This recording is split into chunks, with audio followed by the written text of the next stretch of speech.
السلام علیکم ورحمۃ اللہ وبرکاتہ۔ ایک عزیز دوست نے کویت سے بہت پہلے یہ سوال کیا تھا کہ چٹھیوں کے سلسلے میں معاشرے میں اور سماج میں جو مختلف طریقے رائج ہیں، اس کا شرعی حکم کیا ہے۔ اس سلسلے میں پہلے تو یہ خیال ہوا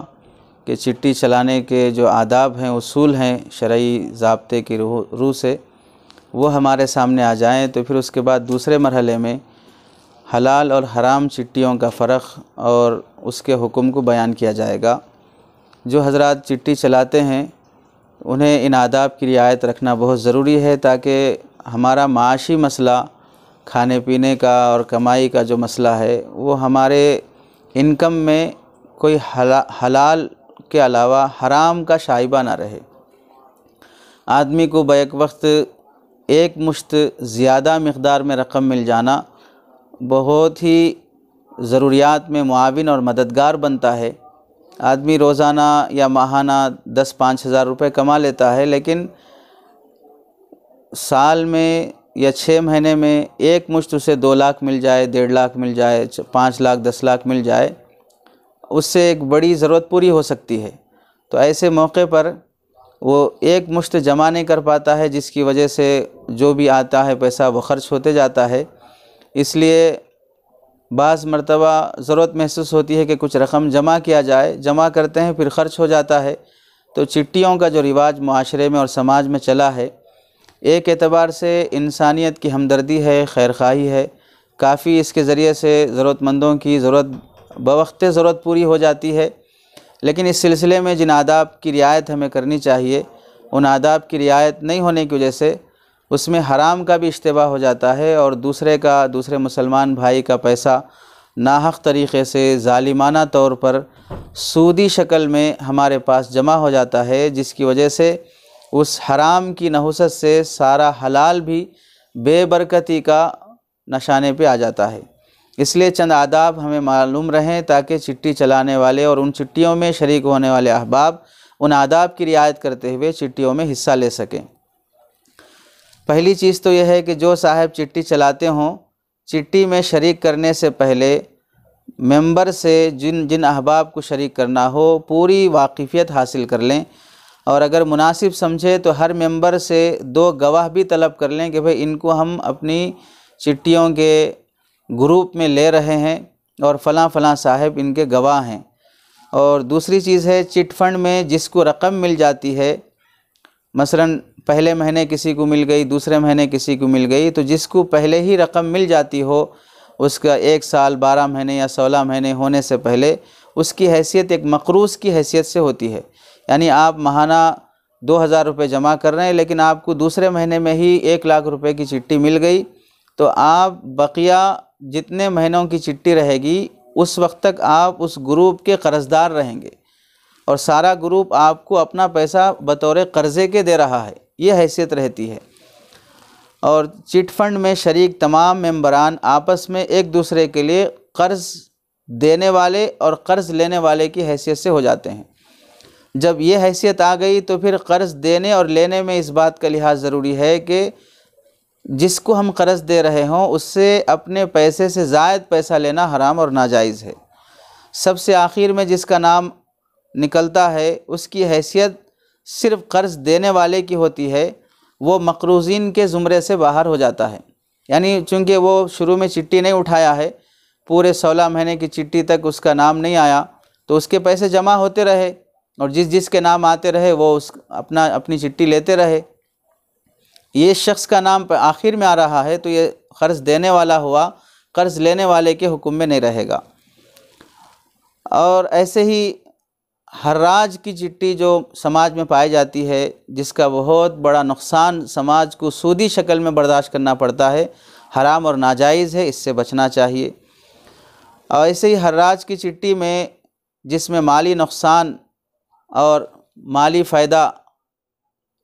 کسی کو نہیں ہوتا ہے، کسی کا نہ نقصان ہوگا نہ کسی کا فائدہ ہوگا، جسے بتی کی چٹھی بھی کہتے ہیں، جس میں قرعہ اٹھایا ڈالا جاتا ہے اور جس کا نام آئے اسے اس کی پوری رقم دے دی جاتی ہے، کوئی رقم کاٹی نہیں جاتی ہے۔ ایسی چٹھی جس میں پیسہ جمع کرنے والے کا پیسہ کچھ بھی نہ کم ہو نہ زیادہ ہو، وہ چٹی حلال ہے، جائز ہے، اس میں حصہ لے سکتے ہیں۔ تاخیر سے، دیر سے اگر کوئی آدمی اپنا پیسہ جمع کر رہا ہو، مہینہ ہونے پر اسے بار بار فون کرنا پڑ رہا ہو، یاد دہانی کرنا پڑ رہا ہو، تو تاخیر سے جمع کرنے پر مالی جرمانہ، ایگسٹرا پیسے وصول کرنا شرعاً ناجائز اور حرام ہے، اس کی شریعت میں گنجائش نہیں ہے۔ چٹی میں شریک منتظم اگر بلا قرہ پہلی یا دوسری چٹی شرکاء کی رضامندی سے لینا چاہے تو اس کی گنجائش ہے، یعنی 10 آدمی مل کے چٹی ڈال رہے ہیں اور جو انتظام کرنے والا ہے، ہیڈ رہتا ہے، چٹی چلانے والا شخص، وہ اگر پہلی چٹی تمام شرکاء کے اور گروپ کے تمام ممبروں کی رضامندی سے لے لیتا ہے تو اس کی گنجائش ہے، اس کی اجازت ہے، یہ شرعاً حرام یا سود میں داخل نہیں ہوگا۔ ایسے ہی چٹی چلانے والا شخص اگر فون کرنا، اسے جا کے پیسے وصول کرنا، اپنا پیٹرول خرچ، اپنا فون خرچ، اپنا وقت لگتا ہے، پیچھے پڑ کے دوسروں سے پیسے وصول کرنا پڑتا ہے، اس کا محنتانہ اگر وہ کچھ رکھ لیتا ہو، باہمی مشورے سے طے کر لیتا ہو حق الخدمت کے نام سے، تو اس کی بھی گنجائش ہے، یہ بھی جائز ہے۔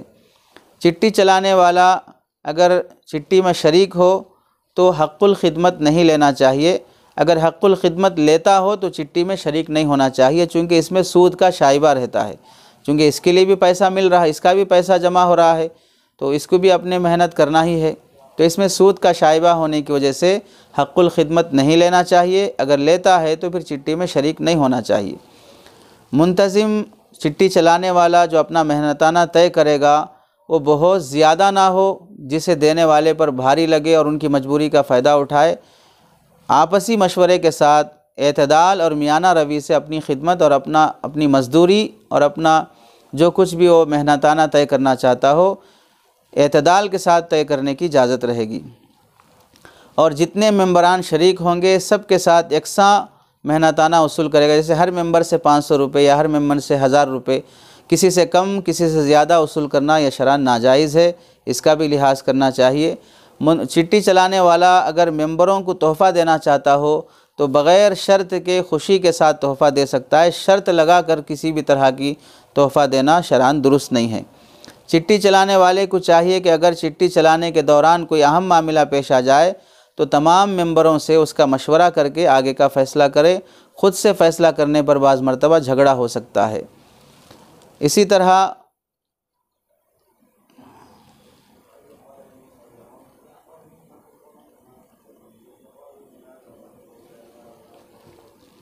ممبروں کو جوڑنے کے لیے دلالی سے خدمت لے سکتے ہیں اور اس کو بھی اجرت دے سکتے ہیں، یعنی کسی کو ہم متعین کریں کہ آپ جا کے 2-4 لوگوں کو جمع کیجئے چٹی کے لیے اور وہ حضرات آپ اس گروپ میں شریک ہوں، تو جو ممبروں کو جوڑنے کی محنت کرتا ہے وہ اگر اپنا محنتانہ پوچھ رہا ہو تو اسے بھی اجرت دی جا سکتی ہے۔